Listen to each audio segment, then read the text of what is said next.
The face of Zofia, who was arrested by the Gestapo and tortured in Auschwitz for 3 years.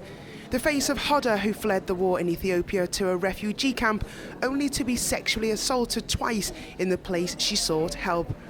Every year, thousands of women suffer as a result of war, but their stories are sometimes lost behind the headlines from the battlefields.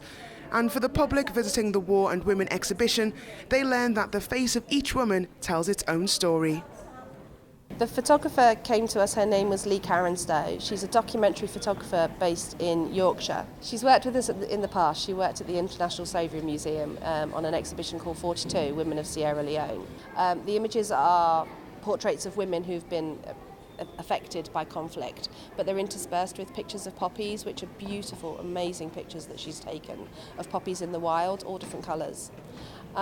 So we looked at some of the images, and with us being the Museum of Liverpool, we felt that it was appropriate that there needed to be some sort of Merseyside content in there. One of those women is Tracy Dunn-Bridgman, a Liverpool mum whose son Jason served with 2nd Battalion, the Duke of Lancaster's regiment. He was killed in Afghanistan in 2009. Jason was the first King's Regiment soldier to be killed during the conflict in Afghanistan, and Tracy very kindly has given us to display her son Jason's dog tag.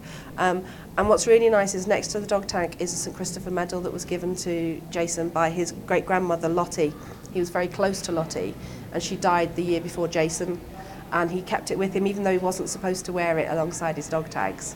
He still wore it and kept it with him, and Tracy was quite surprised when she received the tags back that the St Christopher medal was still with them.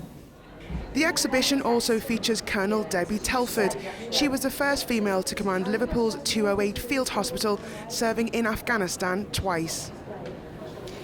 There are 29 portraits featured in this exhibition here at the Museum of Liverpool, but it forms part of a bigger story, a bigger narrative about those who've served in conflict from the First World War right through to the present day.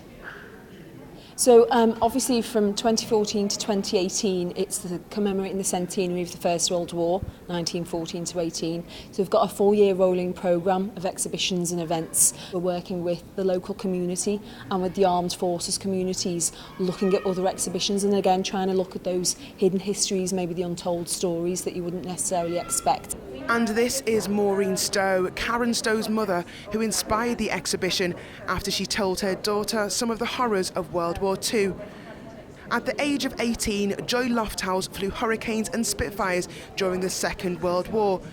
The poppy is woven into the display, telling its own tale of the ability to generate new life in a war zone when everything else around it has been destroyed.